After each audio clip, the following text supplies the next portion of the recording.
Hello বন্ধুরা, good morning. তোমরা সবাই কেমন আছো? আশা করি তোমরা সবাই ভালো আছো। আমিও তোমাদের জয়া বোন অনেক অনেক ভালো আছি। আমার জয়া বোন চ্যানেলে তোমাদেরকে অনেক অনেক স্বাগত আর অনেক অনেক ভালোবাসা। আজকে তোমাদের ভালোবাসা নিয়ে আজকে ব্লগটা আমি স্টার্ট করলাম। দেখো আমার দোকানের কাজগুলোকে নিয়ে আমি পড়ে গেছি, কারণ দোকানের কাজ তো আমাকে করতেই হবে, তোমরা তো জানোই। কেন এই জিনিসগুলোকে আমি বানাবো, আজকে তাড়াতাড়ি করে বসেছি, কেননা মানে আজকে সকাল সকালই বসেছি, কারণ হলো না 3টা বেজে যায়, আর 3টা বাজতে না তার মানে না জিনিসগুলো যদি তো আর না হয় না, সবগুলো আসে চা খেতে। জানো তোমাদের জয়া দিদির হাতে চা বলে ওদের কাছে খুব স্বাদ লাগে, তার জন্য আসে। আর তোমরা আমাকে আশীর্বাদ করো আমি যাতে এই দোকানটাকে সুন্দর করে সাজিয়ে গুছিয়ে করতে পারি। কেননা দেখো আমি তো গরু লালন পালন করতে পারছি না, কেন 2টা গরু দিয়ে তো আমার মানে সংসার চলছে না। বলো 2টা গরু দিয়ে কি সংসার চলে? বলো সোনা ভাই বোন, 2টা গরু দুধ আর কত গরু দেয় গেছে গাব, তার জন্য তো সংসার চলছে না। তার জন্য হলো না আমি এখন দোকান খুলে নিয়েছি, কেন বুদ্ধি করে দোকান খুলে নিয়েছি, কারণ আমার তো মাটি নেই। বলো মাটি থাকলে তাও গরু কিনা যাইতো আর কি, 1-2টা কিনে নিলে তাও পুষাইতো আর কি। 2টা গরুতে কোনোদিনও তার সংসার উঠবে না, কারণ আমার 2টা বাচ্চা আছে, তোমরা তো জানোই। আর সংসারটাকে নতুন সংসার, ঘর বাড়ি সবকিছু তৈরি করতে পারছে, তার জন্য আমি আবার দোকানটা করছি কষ্ট করে। জানো তোমরা আমার এই ভিডিওগুলো একটু দয়া করে দেখো, কেননা তো তোমরা এতদিন আমাকে গরুর বিষয়ে দেখেছো, গরুর কাজ করতে দেখেছো। এখন আমি বেশিরভাগ কিন্তু আমি দোকানের কাজগুলোকে দেখাই, কেননা আমি জানি আমি গরু লালন পালন করতে পারবো না, আর গরুগুলো আমি মনে হয় বিক্রি করে দেবো, কেননা আমি গরু লালন পালন করতে পারবো না, আমার জায়গায় নেই, আমি কিভাবে করবো বলো। কিন্তু একটা কথা তোমাদেরকে বলি, তোমাদের যদি কোনোদিন গরুর বিষয়ে কিছু জানার থাকে তোমরা আমার কাছে কমেন্টে বলবে, আমি ভিডিও করে করে তোমাদেরকে বলে দেবো, ঠিক আছে? সব কিছু গরুর কি হলো না হলো, কি বেমার হলো না হলো তোমরা আমাকে বলবে, তোমাদের নিজের বোন মনে করে দেখো, আমি সুন্দর করে তোমাদেরকে না বলে দেবো। আর তোমরা কোনোদিনও দেখবে যে আমি তোমাদের কমেন্ট পেলেই আমি ভিডিও করে দেবো, পরের দিনই আমি ভিডিও করে দেবো। তোমরা কোনোদিনও ভাববে না যে জয়া দিদি ভাই দোকানের কাজ করছে, গরুর বিষয়ে ভুলে গেছে। কিন্তু না শোনা ভাই বোন, যে ছোটবেলা থেকে 12 বছর থেকে গরু পেলে আসছি, সে মেয়ে কি কোনোদিন গরুর বিষয়ে কোনো কিছু ভুলে যায়? বলো কিচ্ছু ভুলবো না, সব কিছু তোমাদেরকে বলে দেবো, ঠিক আছে সোনা ভাই বোন? আর আজকে আমি এগুলোকে তৈরি করছি, দেখো ডিম সিদ্ধ করেছি আর ডিমগুলোকে কেটে কেটে নিয়েছি, কেননা এগুলো দিয়ে আমি চপ বানাবো। দেখো চপের আলু, সিঙ্গাড়ার আলু সব তৈরি করেছি, এগুলো দিয়ে এখন সিঙ্গাড়া বানাবো। তারপরে দেখো এই যে এই পিঠাগুলো আমি বানানো হলো নারকেল ভিতরে ভরে ভরে, দেখতে পাচ্ছ কি সুন্দর করে বানায় নেই। এগুলোকে বিক্রি করি, এগুলো হলো একটা হলো 1 পিস পিঠা হলো 10 টাকা করে। আর চপ যে বানাই, চপগুলাতে খুব সুন্দর করে চপ বানায়, চপগুলো একটা 10 টাকা, আর চা একটা 10 টাকা, সব 10 টাকার দোকান, বুঝতে পারছো? আর হলো দেখো কতগুলো বেলুনি করে নিয়েছি। একটা দিদি ভাই আসছে, হ্যাঁ দিদি ভাইটাকে আমি বললাম যে দিদি ভাই তুমি আমাকে একটু বেলুনি করে দাও তো। কয় কি আমার গরু দুনি করা আছে, দিদি ভাই বলছে। আমি ভাবছি যে দিদি ভাই বাড়িতে আসে যাবো দিদি ভাই গরু দুনি করা দেখতে, বুঝতে পারছো? দেখি দিদি ভাই বলে সেই সুন্দর গরু দুনি করতে পারে, আমার থেকে বলে ভালো পারে বলছে। ওই দেখো দিদি ভাইটা, দেখো দেখতে পাচ্ছ বসে আছে, দেখতে পাচ্ছ না? আমি যদি সময় পাই আর কি তাহলে আমি যাবো, তোমাদেরকে দেখাবো, হ্যাঁ। আর যদি সময় না পাই তাহলে তো যেতে পারবো না, তোমরা তো জানোই। আর এখন আমি তাহলে এগুলো বিলনি করে নেই, আর যদি যাই দিদি ভাই গায়ে দিন করতে অবশ্যই কিন্তু দিদি ভাইয়ের বাড়িতে যাবো, ঠিক আছে? আর তোমাদের এতদিন গেছিলাম একটা জায়গাতে, তোমরা তো দেখলা, ওই জায়গাটা আমাদের এখান থেকে অনেকটা দূর, মানে ভালোই দূর আর কি। ওই জায়গাতে যে একটা রাত্র ছিলাম, খুব ভালো লাগছে জায়গাগুলোতে, আমি আবার যাবো আর কি, কেননা খুব ভালো লাগে ওই জায়গার পরিবেশটা, আমার ভালো লাগে।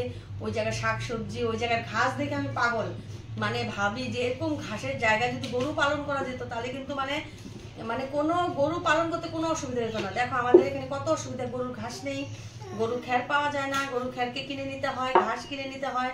আর ঘাস যদি কাটতে যায় কারো কাছে পয়সা দিয়ে তারপরে কাটতে হয়, যাদের ঘাস আর কি, তাহলে মানে আমাদের এখানে অনেকটা অসুবিধা। কিন্তু ওদের ওখানে কিন্তু অনেকটা অসুবিধা নাই, কোনো অসুবিধা নেই, গরু পালন করা খুব সহজ। আর ওখানে যদি একটু জমি কিনে নিতে পারি, আমি আশা করি ওই জায়গাটা আমি একটু জমি কিনবো আর কি, যদি কিনে নিতে পারি। এখন পারবো না, কারণ এখন টাকা পয়সা নেই, যখন টাকা পয়সা হবে আর কি, একদিন তো হবে না বলা যায় দিদি। আর তোমরা যদি পাশে থাকো, তোমাদের সাপোর্ট পাই, ঠিক আমি মানে টাকা মানে কিনতে পারবো আর কি, তখন ওখানে যে আমি গরু লালন পালন করবো, এখান থেকে আমি ওখানে চলে যাবো, বুঝতে পারছো? আমার ওই জায়গাগুলো অনেকটা ভালো লাগে। আর কি বলবা তোমাদেরকে বলো শোনা ভাই বোন, তাহলে আমি এগুলো তৈরি করি।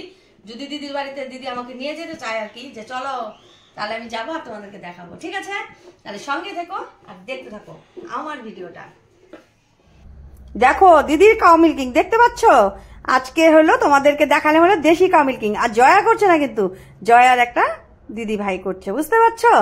আর এই দিদি ভাইটা তো আমার বাড়িতে গেছিল একটু দরকারে, তার জন্য তো দিদি ভাইটাকে দিয়ে একটু রুটিটাকে বেলালাম, তোমরা তো দেখতেই পাচ্ছ। আর দিদি ভাইটা দেখো খুব সুন্দর কাউ মিল্কিং করছে, দেখতে পাচ্ছ? এত বয়স হওয়ার পরে যে কাউ মিল্কিং করতে পারছে সেটাই তো বড় কথা, বুঝতে পারছো না? হাতটা লেগে গেছে দিদি ভাই, দেখতে পাচ্ছ? এক হাত দিয়ে কাউ মিল্কিং করছে। আর আমাকে বলে কি তোমার থেকে আমি ভালোও পারি। তা আমি বলছি হ্যাঁ ঠিক বলেছো, তুমি আমার থেকে অনেক ভালো পারো। বলো তো কেন? আমার তো এখনো তোমার মতন বয়সও নাই দিদি ভাই, কিন্তু তোমার তো অনেক বয়স হয়ে গেছে গো সোনা দিদি ভাই। তুমি যে এত সুন্দর করে কাউ মিল্কিং করতে পারছো সেটাই তোমার আমার কাছে অনেক গর্বের বিষয়, বুঝতে পারছো? খুব ভালো লাগলো তোমার কাউ মিল্কিং দেখে। আর আমার দর্শক ভাই বোনেরা, আমার দিদি ভাইয়ের কাউ মিল্কিংটা কেমন লাগলো তোমরা একটু কমেন্টে বলো, বুঝতে পারছো সোনা ভাই বোন? তোমাদের কমেন্টগুলো পেলে আমার মানে খুব খুশি হয়ে যায়, জানো? আমার এত কাজের মাঝখানেও তোমাদের কমেন্টে রিপ্লাই দেওয়ার আমি সবসময় চেষ্টা করি। আর তোমাদের জন্যই আজকে আমি এই জায়গাটাতে আসতে পারছি জয়া হয়ে, বুঝতে পারছো সোনা ভাই বোন? দেখো সোনা ভাই বোন, আমি একদম রেডি সেডি হয়ে এখন দোকানে যাচ্ছি। আর সব জিনিসগুলো বানানো হলো, আর দিদির বাড়ি থেকে আসলাম আবার একটু তোমাদেরকে দেখানোর জন্য। আর জানো সোনা ভাই বোন, আমি না এখন না ব্যাগ খুঁজে পাচ্ছি না। ওই যে আমার ছোট ছেলেটা ব্যাগ হলো গডরেজে খুঁজছে, কোথায় ব্যাগ, কোথায়? তাড়াতাড়ি দাও, মানে টাকার ব্যাগটা কোথায় যে রাখছে আমি খুঁজে পাচ্ছে না, দেখতে পাচ্ছ? আর কি বলবো, আর তুমি বাবা ডাক দাও।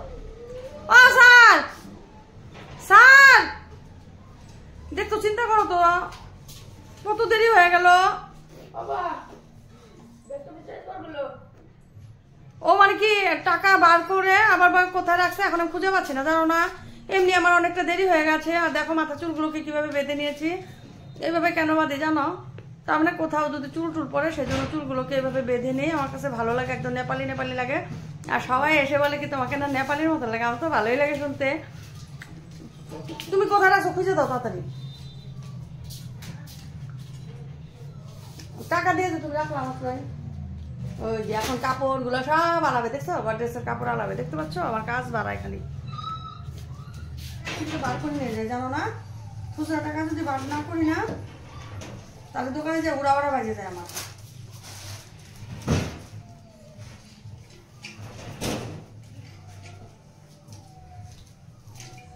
এই খুচরা পয়সাগুলো লাগবে, আর এগুলো ব্যাগের ভিতরে যখন লাগবে তখন বার করবো। বন্ধুরা তাহলে আমার সঙ্গে চলো দোকানে, এসো আমার সঙ্গে চলো। দেখো বন্ধুরা আমি এসে পড়লাম, দোকান ঘর খোলা হয়ে গেছে, দোকান দেখতে পাচ্ছ? এই যে আমার বড় ছেলেটা, দেখতে পাচ্ছ আমার ছেলেটা কত বড় হয়ে গেছে। আর চুলগুলোর অবস্থা দেখো কি বলছে, হিট দিয়েছে, হিট হিট। ওই যে কি বা করো না, টেনে টেনে লম্বা লম্বা করে লম্বা লম্বা করে, সেই জন্য এরকম হয়েছে। আর দেখো আমার সব খাবারগুলো রেডি করা হয়ে গেছে, দেখতে পাচ্ছ? এগুলো সিঙ্গারা ও একটা পিঠা ভেজে নিয়েছি, নাহলে তো ঠান্ডা হবে। এই কটাকে বেচতে বেচতে আবার ভাজবো আর কি। সব রেডি হয়ে গেছে, চপগুলোকে রেখে দিয়েছি, চপগুলো রেডি করেছি পকানোর জন্য। দেখো এগুলো সব রেডি হয়ে গেছে, এখন আমি চা বসাবো। আর জানো তোমাদেরকে দেখাচ্ছি একটা জিনিস, থাক এই জিনিসটা পরেই দেখাবো, হ্যাঁ? তাহলে সোনা ভাই বোন এখন আমি দোকানে কাজগুলোকে স্টার্ট করি। আর তোমাদের আমার ভিডিওটা কেমন লাগলো একটু কমেন্টে বলো, ঠিক আছে সোনা ভাই বোন? আর আমাদের সাথ দেখো বেঞ্চে ঢুকাচ্ছে, দেখতে পাচ্ছ? হিরো হিরো লাগছে না ওকে? কি ভালো লাগছে দেখতে, দেখো।